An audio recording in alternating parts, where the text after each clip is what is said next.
नमस्कार। आप सभी का आपके अपने YouTube चैनल MNT ग्रुप में स्वागत है। हम यहाँ पर गणित पढ़ेंगे और ना ही सिर्फ पढ़ेंगे बल्कि सीखेंगे भी। तो चलिए मैं आपको एक छोटा सा उदाहरण बताता हूँ जो आपको बहुत ही काम आएगा।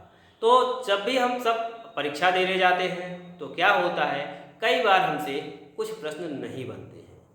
तो जैसे ही हमने अब प्रश्न पत्र देखा और खोला और मान लीजिए एक प्रश्न नहीं बना, दो प्रश्न नहीं बना, तीन प्रश्न नहीं बना, तो क्या करते हैं, वहीं से हम नर्वस हो जाते हैं, इतना घबरा जाते हैं, मन में यह बैठा लेते हैं कि हमसे आगे का प्रश्न तो बनेगा ही नहीं, जबकि हमें यह और इसके कारण हम क्या करते हैं, अपना पूरा प्रश्न पत्र और कई बार एक प्रश्न पत्र के कारण बाकी प्रश्न पत्रों को भी इसी तरीके से बाकी विषयों के भी प्रश्न पत्रों को बिगाड़ लेते हैं और हमारा क्या होता है, परिणाम खराब हो जाता है। पर यहाँ पर हमें करना क्या चाहिए, हमें नहीं बन रहा है कोई बात नहीं, ठीक है, नहीं बन रहा है तो क्या कुछ करने से बन जाएगा, बनेगा तो नहीं, लेकिन फिर भी हमें अगर कुछ करना है तो क्या करना चाहिए, जो बन रहे हैं उन्हें करना चाहिए और जब बनते हुए सब कर लेंगे तो उसके बाद उन प्रश्नों को जो नहीं बन रहे हैं उसमें हमें सोचना चाहिए कि हमने इसके बारे में अपनी कक्षा में क्या पढ़ा था। जब उस चीज़ों को, उन दिनों को याद करेंगे कि हमें सर ने यह पढ़ाया था, तो हमें याद आएगा, कुछ ना कुछ उससे संबंधित हम लिख पाएंगे जिससे हमें आधा नंबर, एक नंबर तो कुछ न कुछ मिलेगा। तो वहाँ पर हम अतिरिक्त कर रहे हैं, जहाँ पर हम अपनी सोच के कारण पूरा पेपर खराब कर रहे थे, वहाँ पर हम क्या पा रहे हैं, 1 2 3 4 नंबर ज़्यादा ही, यानी हम आगे बढ़ रहे हैं। तो यह हमारी सोच का फर्क है। तो इसी तरीके से हम कई बार अपने जीवन में भी गलती करते हैं कि हम बिना पूरी जानकारी के ही क्या कर लेते हैं, निर्णय ले लेते हैं।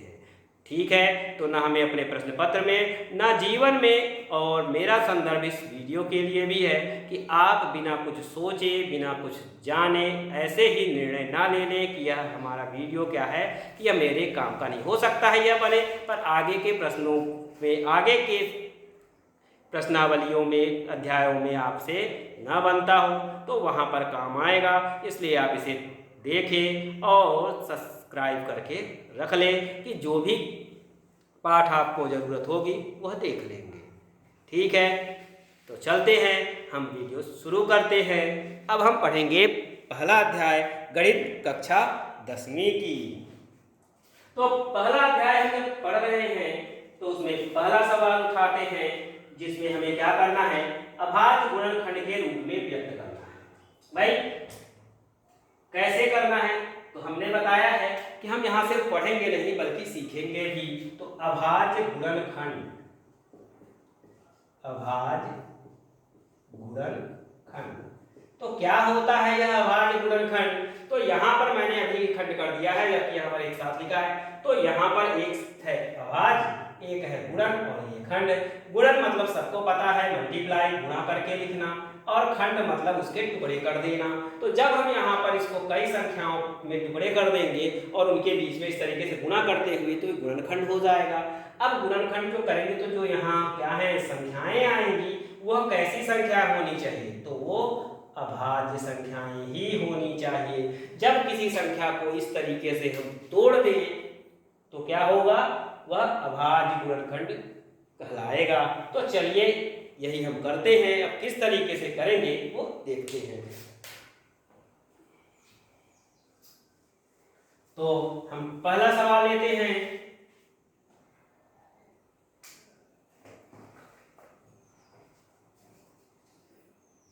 जिसमें हमें सबसे पहले है 140, इसे करना है 140 है हमारा।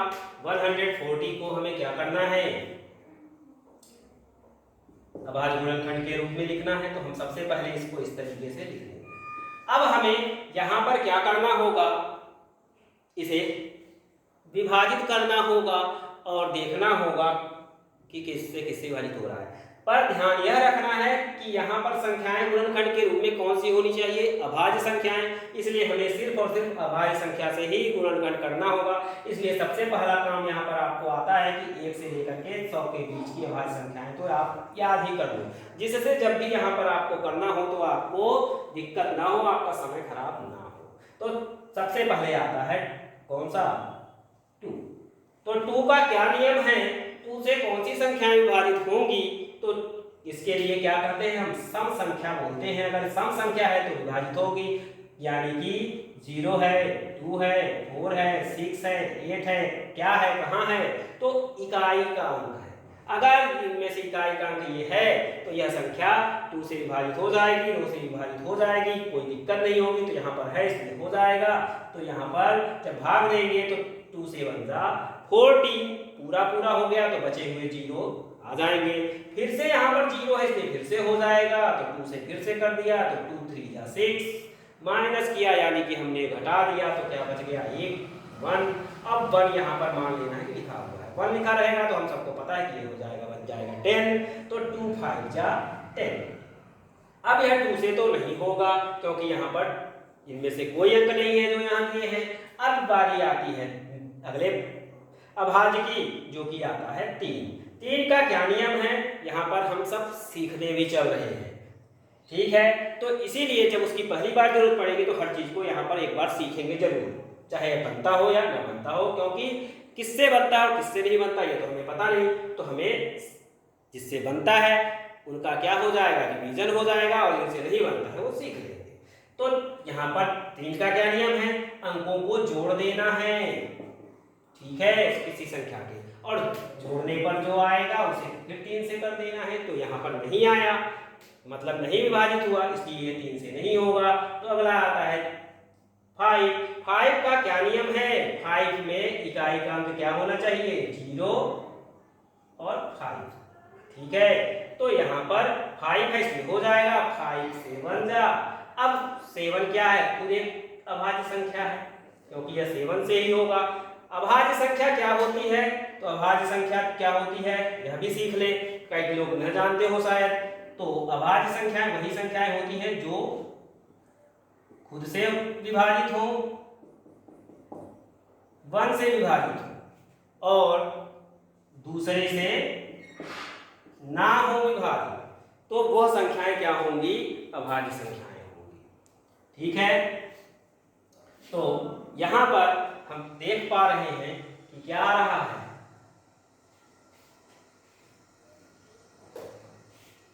लिखेंगे हम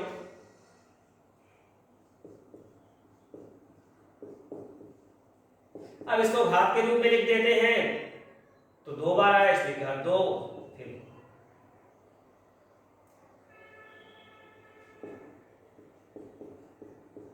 एक एक घात होगी क्योंकि एक एक बार आए हैं। इसी तरीके से हमें करना है, तो गुणनखंड के रूप में करना है और लिख देना है। तो चलिए चलते हैं दूसरे की ओर।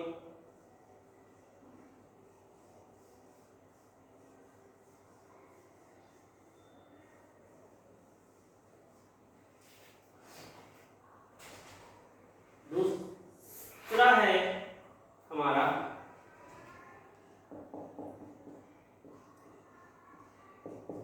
जब हम इसे करेंगे तो यह भी 2 से हो जाएगा क्योंकि यह सम संख्या है। अब करेंगे तो 7 टाइम्स 2 7 जा 14, 1 बच गया सब करने पर, घटाने पर, तो 1 इसके आगे लिखा मान लेंगे तो क्या हो जाएगा 16।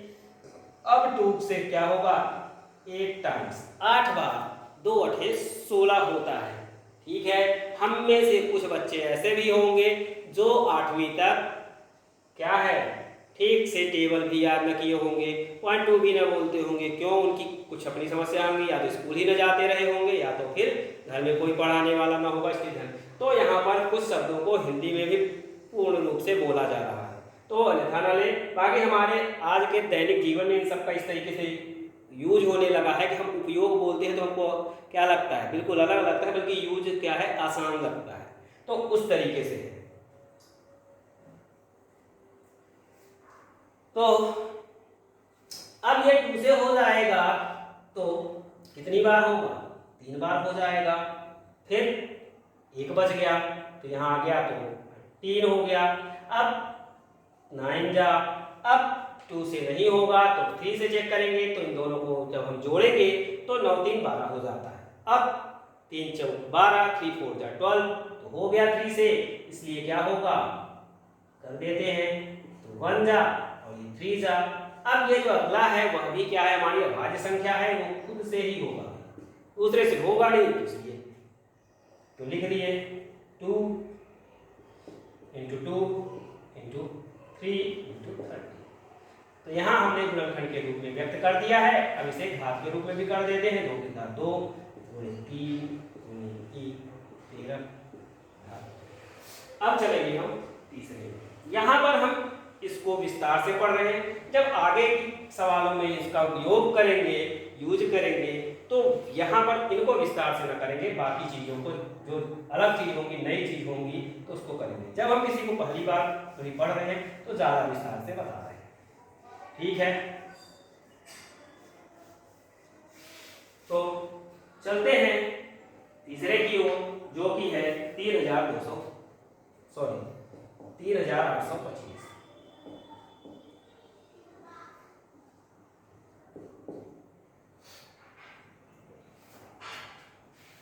इसको देख लीजिए,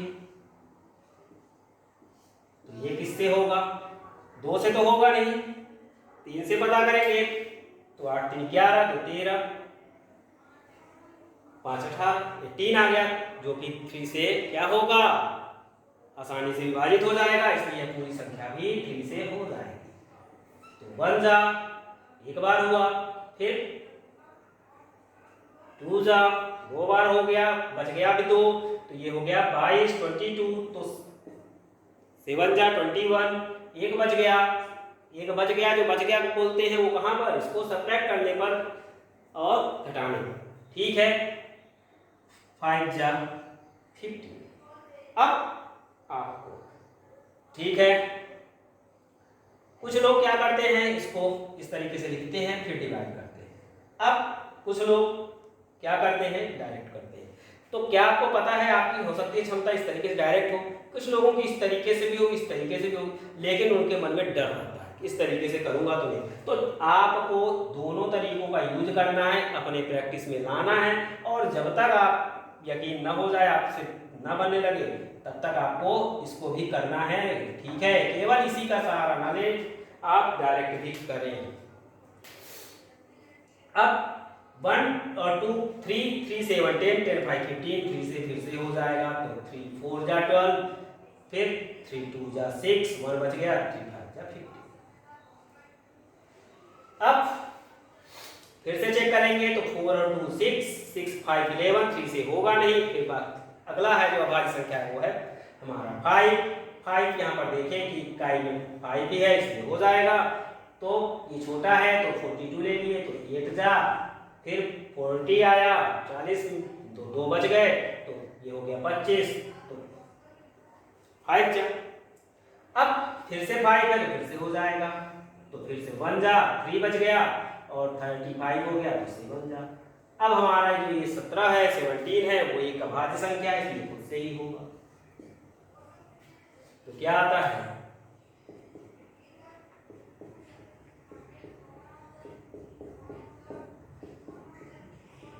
गुणे 5 की घात 2 17 की घात 1। बहुत ही आसान सा है। अब हम चलेंगे चौथे की ओर।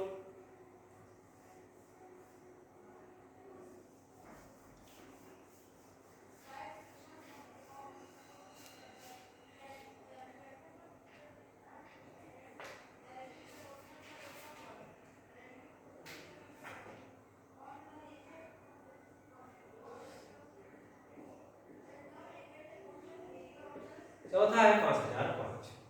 जब इसे करेंगे तो यह 2 से तो होगा नहीं, दिख ही रहा है, देख के समझ में आ जाता है 2 का। अब इसके बाद 3 के लिए इनको जोड़ेंगे तो 5 और 5 10 आता है, इसलिए ये भी नहीं होगा। अब बारी आती है 5 की, तो 5 1 जा, फिर 0 आया तो 0, 0 आया तो 0, फिर 1 जा। अब इसके बाद अब ये 5 से भी नहीं होगा, तो फिर 7 से करेंगे। 7 का नियम क्या है, नियम जान लेते हैं। वैसे 7 को हम नियम के तरह नहीं करते हैं, क्यों? क्योंकि वो हमारे लिए क्या है, अगर हमारा नंबर जो संख्या है वो 2 अंक का है और या 3 अंक तक का है तब तो वो उपयोगी है, वरना फिर हमें पूरा पूरा भाग ही देना पड़ता है। तो 1 अंक और सही। कैसे, यहाँ देखते हैं, इकाई के अंक को हम क्या करते हैं, 2 गुना कर देते हैं, 2 से गुना कर देते हैं, तो क्या गया 2। फिर बचा हुआ उस संख्या जो भी है उससे क्या करेंगे, सब्ट्रैक्ट कर देंगे, घटा देंगे। अब जो आएगा वो क्या करेंगे, उसे हमें किससे करना होगा, 7 से। अगर ये हो जाता है तो पूरा हो। तो यहाँ पर नंबर कितने का था, 4 का था, मैंने कर दिया, ठीक है। तो यहाँ तक ठीक है कि घटाने पर 2 अंक आ गए। लेकिन अगर ये 2 से ना आता तो थोड़ा सा बड़ा होता तो 3 अंक। तो जब हम 3 अंक तक भाग कर ही लेंगे तो भाई 1 अंक और कर लेंगे, एक स्टेप और आगे से। इसलिए ये ज्यादा उपयोगी नहीं होता, लेकिन नियम है तो नियम जान लेना चाहिए। तो 7 1 जा 7, बच गया 3 30, 7 4 जा 28। अब बच गया 30 में से हम घटा दिए तो 2 23 जा, मतलब 7 3 जा 21 हो गया था। अब इसके बाद ये फिर से करें तो 3 2 जा 6 हो गया, बचा 14, माइनस करेंगे तो नहीं होगा। अब 7 से नहीं होगा, तो 7 के बाद अगला जो अभाज्य संख्या है वो 11 है, और 11 से ये हो जाएगा। 11 का भी नियम देख ले। 11 के लिए हमको 1 को लेना है, फिर 1 को छोड़ना है, फिर 1 को इस तरीके से ऐसे, जैसे कि 1 4 3 है तो इसको ऐड करेंगे और इधर क्या करेंगे, तो अगला है ही नहीं यहाँ पर, तो 1 और 3 को जोड़ दिया तो 4 आ गया, इधर 4 है, दोनों को भी घटा देना है। अगर घटाने पर क्या आता है, 0 आता है, 0 आता है, तो वो हो जाएगा, या फिर जो भी आएगा वो अगर 11 से डिवाइड हो जाएगा तो भी हो जाएगा, ठीक है। तो हम यहाँ पर सीख भी रहे हैं साथ ही साथ विभाज्यता के नियम भी। 11 1 जा 11, क्या बचता है, 14 माइनस 11 करने पर 3 यहाँ पर लिखा, माने तो 33, 11 3 जा 33। अब 13 क्या है, 13 क्या है भाई, तो 13 हमारा क्या है, एक अभाज्य संख्या है जो खुद से ही होगी। तो यहाँ पर क्या आएगा, इन्हीं को लिख देते हैं। तो 11 13 सब एक ही बार, इसलिए हम घात सबको एक एक कर दें।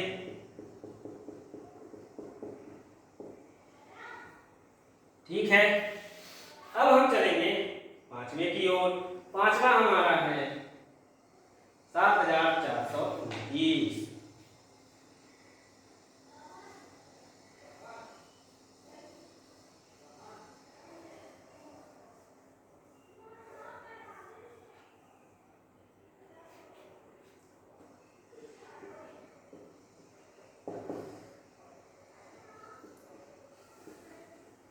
जब हम इसे विभाजित करेंगे तो हम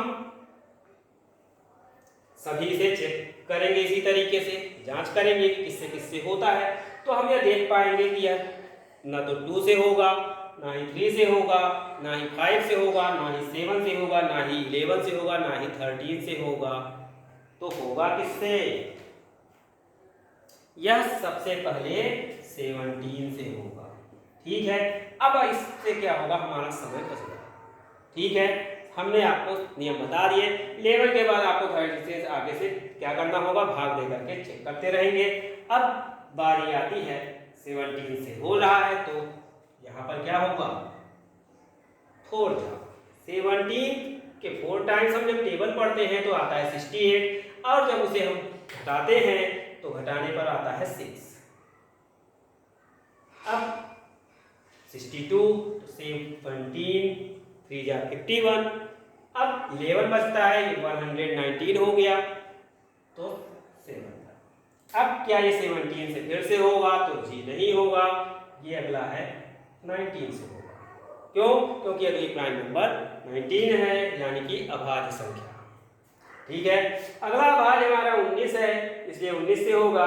19 की टेबल हम पढ़ेंगे, पहाड़ा पढ़ेंगे तो 19 दूना 38, 19 टू या 38, 5 बच गया तो यहाँ लिखा मानिए तो 57, तो 3 बार हो गया। अब जो ये आया है वो भी एक अभाज्य संख्या ही है, तो इसका क्या होगा,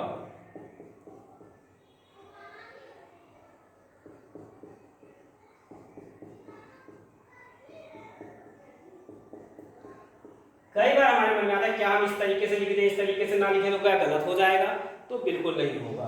इस तरीके से भी लिखा हुआ है, घात के रूप में नहीं लिखा है तो भी बिल्कुल सही है, क्योंकि हमें करना था केवल और केवल अभाज्य गुणनखंड के रूप में, जो हमने कर दिया है। तो आप इस बात से ना घबराएं कि मैंने ये नहीं लिखा तो ये क्या हो गया, मेरा गलत हो गया, मेरे नंबर कम हो जाएंगे, तो ऐसा बिल्कुल भी नहीं होगा। चलिए अब पहला सवाल हो गया है, इसके बाद हम चलते हैं तीसरे नंबर की ओर।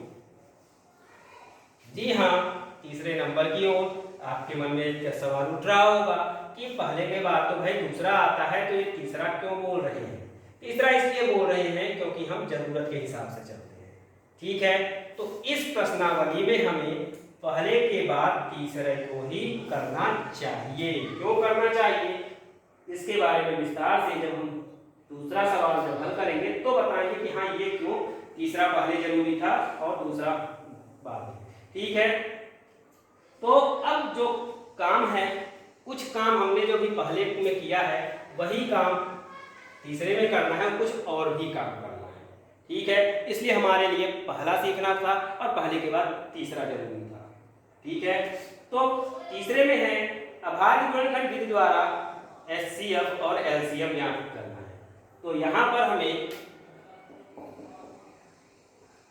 12 है, 15 है और 21 है, इन सब का HCF और LCM ज्ञात करना है। तो सबसे पहले हम इनके अभाज्य गुणनखंड निकालेंगे। तो 12 इक्वल टू 15 इक्वल टू और 21।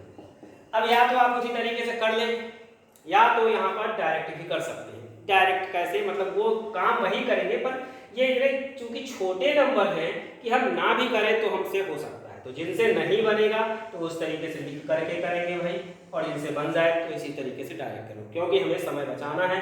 उसको इस प्रश्न में ना करने पर नंबर कट नहीं होंगे। तो 12 सबसे पहले किससे होगा, कौन सी अभाज्य संख्या से, तो 2 से हो जाएगा। अब 2 से जब हम इसे भाग देंगे तो क्या आता है, हमारा 6 आता है, 6 आता है। अब ये हमने क्या बताया है कि जब तक 1 से करना शुरू कर दे तो जब तक वो हो तब तक उससे करना है। तो ये फिर से हो जाएगा 2 से, तो क्या हो जाएगा, तो इसलिए 2 लिख दिया, करने पर क्या आया 3 आ गया, 2 3 जा 6। अब ये 3 क्या है, यह भी एक अभाज्य संख्या है, इसलिए क्या आएगा 3 ही आएगा। अब बारी आती है 15 की, तो 15 क्या आता है, 3 से होगा, 2 से नहीं होगा। 3 से किया तो 5 आया, और 5 क्या है, एक अभाज्य संख्या है, इसलिए खुद से ही होगा। इसी तरीके से 2 से नहीं होगा, 3 से होगा। 3 से करने पर 7 आता है, और 7 भी क्या है, एक अभाज्य संख्या।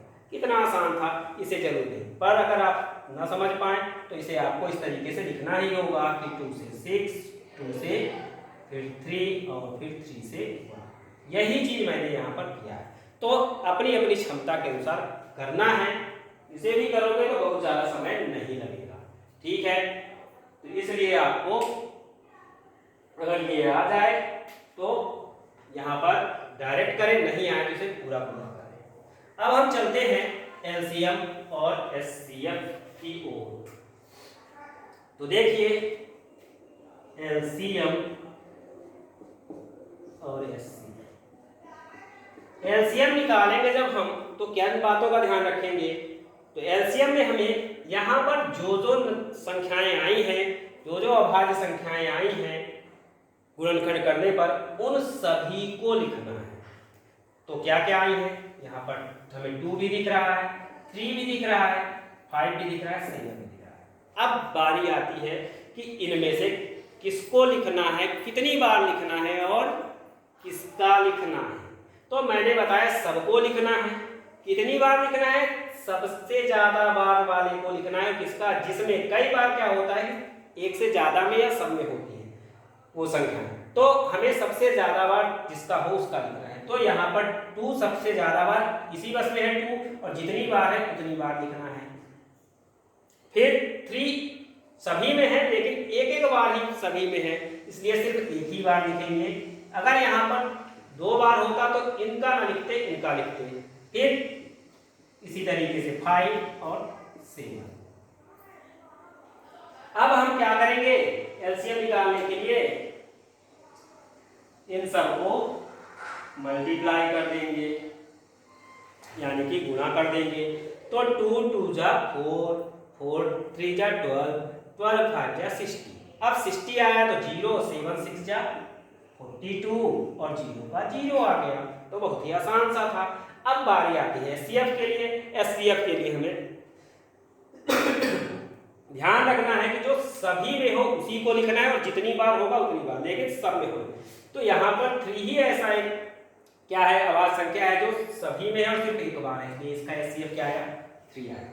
तो एलसीएम में किन बातों का ध्यान रखना है, इन बातों का ध्यान रखेंगे, और एचसीएफ में किन बातों का। तो अब हम चलते हैं दूसरे की ओर।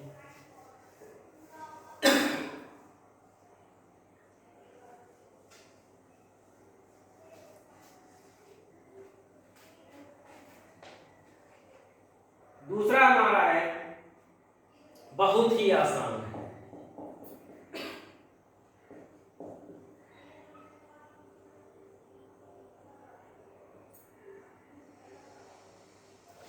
ये तो सबसे पहले 17 इक्वल टू 23 इक्वल टू और 29। जब इनका गुणनखंड करेंगे तो हम सबको पता है कि यह तीनों क्या हैं, अभाज्य संख्याएं हैं, इसलिए यह किसी और से क्या होगा, कटेंगे ही नहीं, तो यही बस आएगा। इसलिए इसमें कुछ नहीं करना है, यही लिखना है। ठीक है, बहुत ही आसान सा था।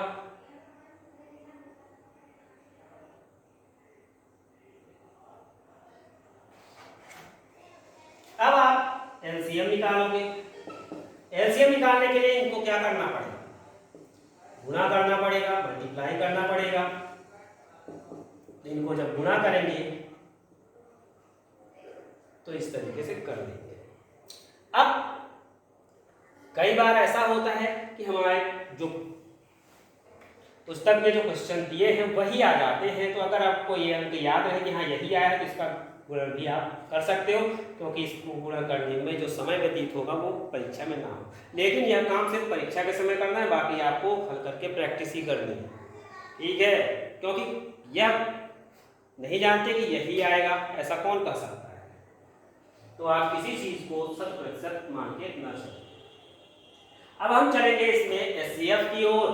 एचसीएफ की ओर तो अगर आप पिछले सवाल से आप याद करोगे तो हमने बताया था जो क्या कुछ सब में हो, तो यहाँ तो भाई सब में कुछ नहीं है, तो जब सब में कुछ ना हो तो क्या होगा, 1 होगा। क्यों होगा कि सभी 1 से तो होते ही हैं। ठीक है, 1 से तो सभी भाग चला जाएगा, विभाजित हो जाएंगे, इसलिए ऐसी स्थिति में क्या करना है, आपको एचसीएफ 1 ले लेना है। अब हम चलते हैं थर्ड की ओर।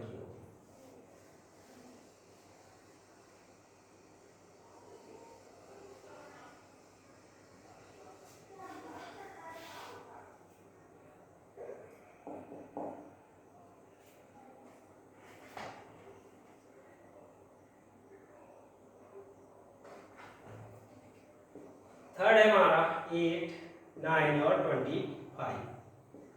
8 इक्वल टू 9 इक्वल टू 25। जब 8 को हम विभाजित करने चलते हैं तो 8 सबसे पहले किससे होता है, 2 से हो जाता है, इसलिए 2 लिख दिया। 2 से विभाजित करेंगे तो 2 4 जाए 4 आया। अब 4 भी 2 से हो रहा है, इसलिए फिर से 2 से करेंगे। अब 4 को 2 से किए तो क्या आता है, 2 2 जा 4, तो 2 आया। फिर 2 2 से हो ही जा रहा है, इसलिए 2 कर दिए, तो ये 2 से बस हुआ।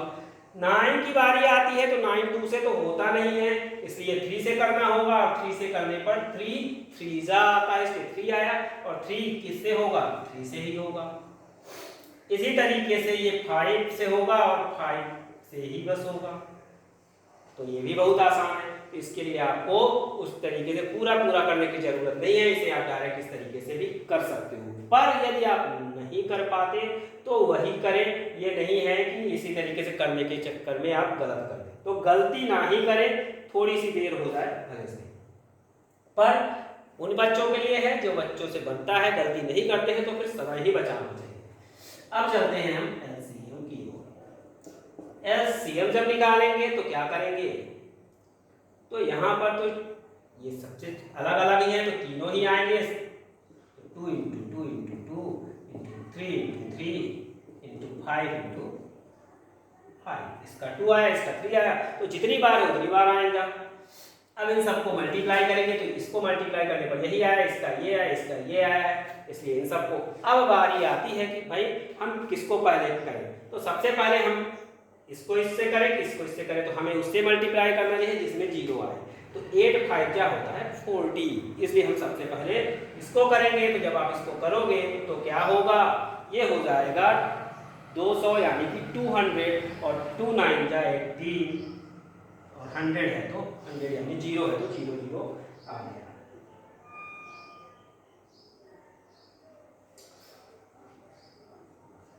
अब एचसीएफ निकालेंगे, तो एचसीएफ इसमें से क्या है, कोई भी सभी में नहीं है, इसलिए इसका भी एचसीएफ क्या होगा 1 ही होगा। चलिए अब हम पढ़ते हैं दूसरा सवाल। अब बताते हैं यह कि हमने दूसरा क्यों चुना। देखिए हमने पहले में क्या पढ़ा था, यह गुणनखंड निकालना सीखा था, इसलिए तीसरे में इसकी जरूरत पड़ी, तो गुणनखंड के द्वारा हमने एलसीएम और एचसीएफ निकालना सीखा। अब जो दूसरा पढ़ेंगे उसमें हमें एचसीएफ और एलसीएम का उपयोग करना है। भाई जब हम उसको सीखेंगे तब तो कर पाएंगे, जब हमने सीखा ही नहीं था इस तरीके से निकालना तो कैसे उसको यूज करेंगे।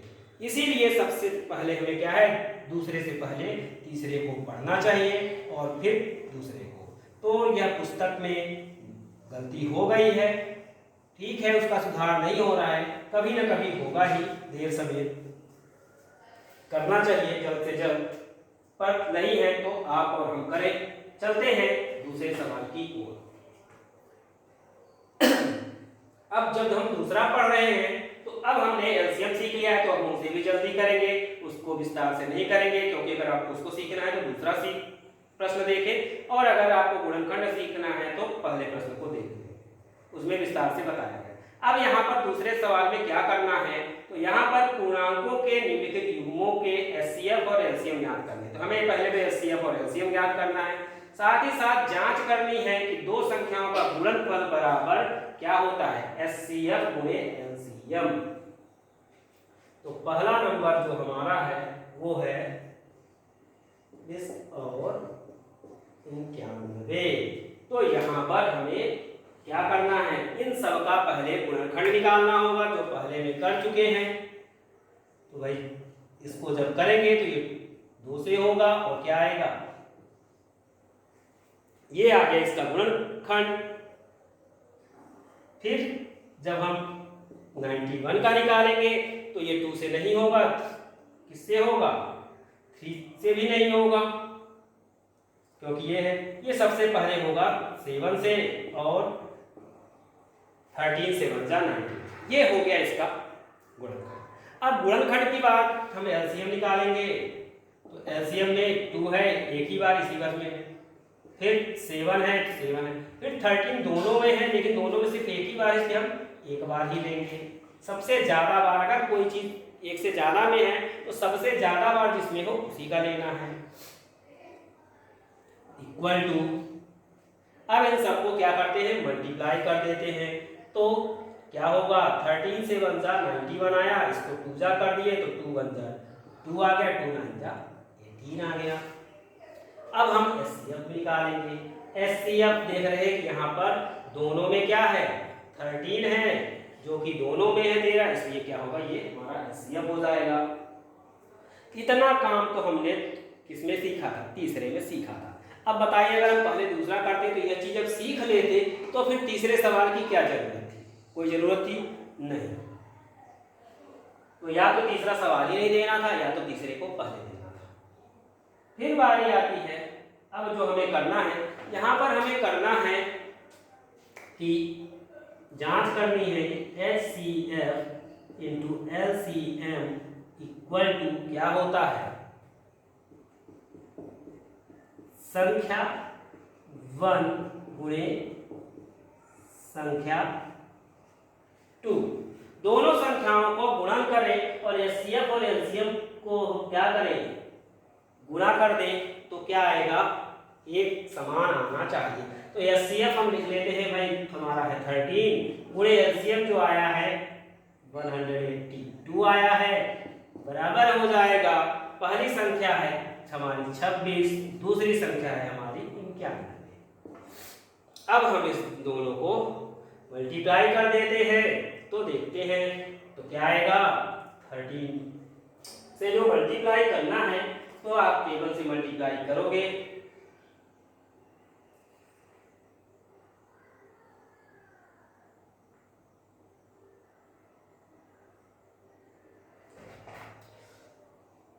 तो 13 2 जा 26, 2 बच गया, 13 8 जा 104 और 2 तो 6, 10 आ गया, 13 बन जा 13 और 10 23। अब अगर हम करेक्ट हैं तो हमें इस बार का क्या, हम डायरेक्ट लिख सकते हैं कि भाई यही आएगा जब सही है। अगर आप श्योर है तो, वरना इसको मल्टीप्लाई करके हमें चेक कर लेना है कि आ रहा है कि नहीं आ रहा है। इससे हमें जांच यही है, मल्टीप्लाई करने पर ही पता चलेगा। ठीक है, तो आपको करना है और फिर जानना है, या नहीं इस तरीके से डायरेक्ट कर दें। ठीक है, तो एक में मैं ये भी बता रहा हूँ कि आप समय भी कैसे बचा सकते हो अगर सही हो तो, और अगर आपको कहीं दिक्कत होती है तो आपको यही चेक ही करना है कि नहीं, तो फिर आप इतने में कहीं गलती होगा। अब चलते हैं इसके दूसरे पार्ट की ओर।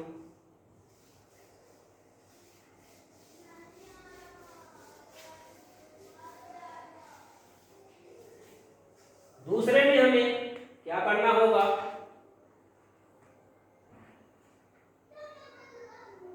हमारा है 510 और 92।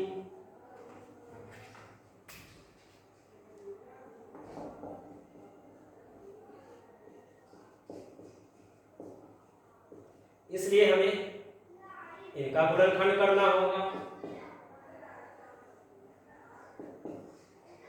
इसको करेंगे तो सबसे पहले किससे हो जाएगा, 2 से हो जाएगा, क्योंकि ये सम संख्या है। करेंगे तो क्या आएगा हमारा 205।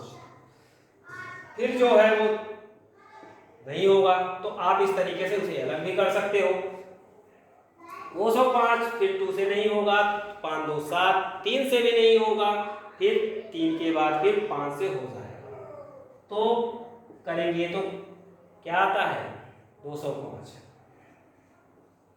4 जा 21, क्या आया 41।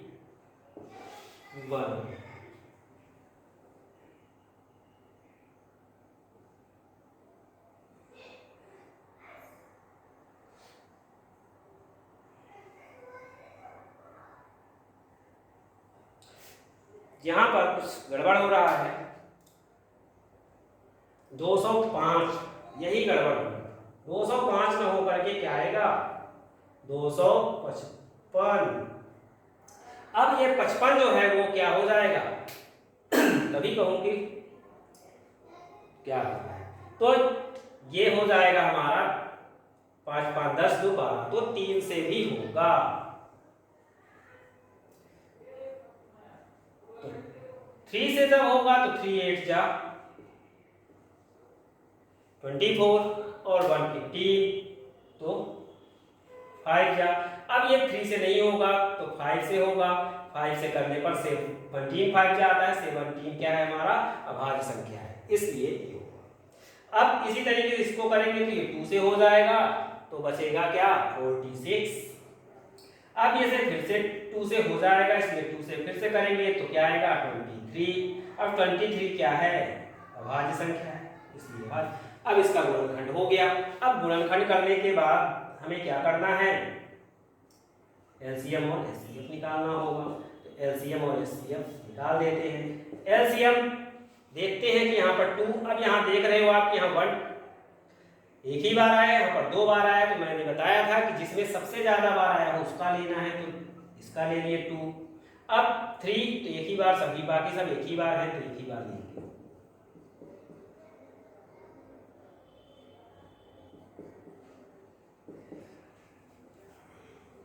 अब इन सबको जब हम मल्टीप्लाई करेंगे यानी कि गुणा करेंगे तो हमारा आता है 23,460। बारी आती है एचसीएफ की, तो इसको क्या करेंगे, यहाँ पर 2 ही ऐसा है और सिर्फ एक बार है जो दोनों में है, इसलिए एचसीएफ क्या आया, 2 आया। जब हम इसको मल्टीप्लाई करें तो हमें ध्यान रखना है कि 2 2 जा 4, 4 3 जा 12, 5 जा 60, यहाँ तक तो कर दी। अब इससे कर सकते हैं, इससे कर सकते हैं, किससे कर सकते हैं, तो आप तो अगर 17 की टेबल आती है तो 17 को रहने देना, आप इससे करना 23 से पहले, क्योंकि 6 से मल्टीप्लाई करना आसान है, 0 लगा देना। तो इस बात का आपको ध्यान रखना है। अगर नहीं आती है तो फिर आप किसी से भी कर सकते हो। अब अगला काम है क्या करना, LCM into HCF equal to क्या होगा, एचसीएफ संख्या 1 गुणे संख्या 2। यहाँ पर एलसीएम पहले करें या एचसीएफ करें, पहले में मैंने एचसीएफ किया था, एलसीएम किया था, इसलिए संख्या 2 इधर, तो कोई भी संख्या हो जाए इधर उधर कोई फर्क उससे नहीं पड़ेगा, बस इन्हीं दोनों को करना है और इन्हीं दोनों को करना है। और कई बार इन्हीं से आगे क्वेश्चन नहीं आएंगे कि इधर से इसको क्या करेंगे हम पक्षांतर करके, तो उनको आगे देखेंगे। तो यहाँ पर एलसीएम की वैल्यू आ रही है 23,460 गुणे 2 बराबर 510 गुणे 92, 92, 20, 0, 2 6 जा 12, 2 1 कैरी 2 4 जा 8, 1 9, 2 3 जा 6, 2 2 जा 4। अब यही इधर भी लिख देंगे जी। तो ये हो गया। अब हम करेंगे थर्ड को,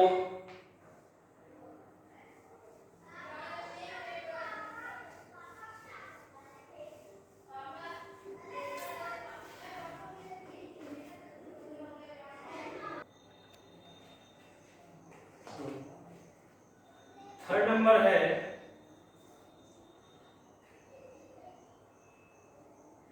336 और 54। इस बार हम 336 और 54 का यानी कि 336 और 54 का गुणनखंड निकालेंगे। तो सबसे पहले ये 2 से हो जा रहा है, इसलिए 2 से करेंगे, तो 2 1 जा 2, फिर 1 आया तो 13 हो गया, तो 2 6 जा, फिर 1 आ गया, फिर 8 जा। अब ये फिर से 2 से हो जाएगा, तो 2 से करेंगे तो फिर 2 8 जा 16 4 जा, फिर ये 2 से फिर से हो जाएगा, तो फिर 4 जा 2 जा, फिर ये 2 से हो जाएगा, तो फिर 2 जा 1 जा।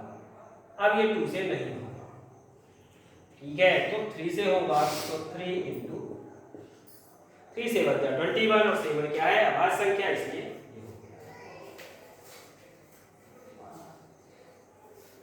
अब इसकी बारी आती है, तो ये अभी भी 2 से होगा, मतलब फिर 2 से ये भी हो जाएगा, तो 2 से किए तो क्या आया 2 जा 1 बच गया, 7 जा आया। अब ये 2 से नहीं होगा, 2 से नहीं होगा तो 3 से देखें तो हो जाएगा, तो 3 से हो जाएगा, कितनी बार होगा 9 बार। अब 3 से फिर से हो रहा है, तो हो रहा है 3 जा 3 और फिर से 3। ये हो गया इसका अभाज्य गुणनखंड। अब हम निकालेंगे एलसीएम और एचसीएफ। एलसीएम आता है तो सबसे पहले 2 दिख रहा है, 2 सबसे ज्यादा बार किसमें है, इसमें है भाई, और 4 बार है तो 4 बार लिख दिए, 2 × 2 × 2। अब बारी आती है 3 की, तो 3 सबसे ज्यादा इसमें है, इसका 3 लिखेंगे, तो 3 × 3 × 3 इंटू, अब 3 के अलावा क्या बचता है 7, तो 7 को भी लिख देते हैं इक्वल टू, जब हम मल्टीप्लाई करेंगे तो 2 2 जा 4 2 जा 8 2 जा 16, यहाँ तक हमसे बन गया। अब 3 3 जा 9 3 जा 27, तो जगह जैसे टेबल बने 9 तक बनती है, तो 9 तक 16 से तक वो करना आसान है, तो आसान है। तो जितना हमें करें उतना ही में हम क्या करेंगे, इनको एक इकाई करेंगे और इन सबको मल्टीप्लाई करने पर क्या आता है 3024 आ जाता है। तो ये कर दिए। एचसीएफ की बारी आती है तो जो सभी में है, तो यहाँ पर एक ही बार 2 है, इसमें तो इसी एक ही बार दोनों में है तो 2 आया, तो 2 के साथ साथ 3 भी है तो 3 भी एक ही बार है, इक्वल टू 6 आ गया। अब हमें क्या करना है, एलसीएम इनटू एचसीएफ कर देना है, इक्वल टू संख्या 1 गुणे संख्या 2 कर देना है। एलसीएम हमारा आया है गुणे 6। अब संख्या पहली क्या है इनटू दूसरी है। अब 6 से मल्टीप्लाई करेंगे, गुणा करेंगे तो 6 4 जा 24 आया, 4 आ गया, 2 हो गई हमारी कैरी हो गई, तो 6 2 जा 12 आता है, और 12 और 2 14, 1 0 है, 0 आएगा, 1 आएगा, और 6 3 जा 18, तो इधर भी वही आएगा। तो यहाँ आपने देखा बहुत ही आसान तरीके से कि हमें समझ में आया। अगर आपने प्रयास किया होगा तो आपको 100% है समझ में आया होगा और बनता रहा होगा, तो आपका रिवीजन हो गया। तो आपने जाना कि कुछ पुस्तक में गलती थी वो भी जाना, कुछ चीज़ों को पढ़ा और साथ ही साथ सीखा है। तो यहाँ पर अगर हमसे पिछली चीज़ें कुछ नहीं बनती हैं, भूली गई हैं, या हमने पढ़ा ही नहीं है, तो वो भी सब आपको सीखने का मौका मिल रहा है। तो आप इसे क्या करें, यदि आपके काम का है, बेशक काम का है ही, आज मैंने शुरू में ही बताया था आज नहीं होगा तो कोई ना कोई काम का होगा वीडियो, तो उस तरीके से आप जल्दबाजी में निर्णय न लें, आप सब्सक्राइब करके रख लें, जो भी आपके काम का आएगा पाठ उस पाठ का देख लेंगे, दूसरों को दिखाएं, सब्सक्राइब करवाएं। धन्यवाद, आपका दिन शुभ हो। मिलेंगे अगले वीडियो में इसके आगे के सवालों को लेकर के और आगे के प्रश्नावलियों को लेकर के। धन्यवाद।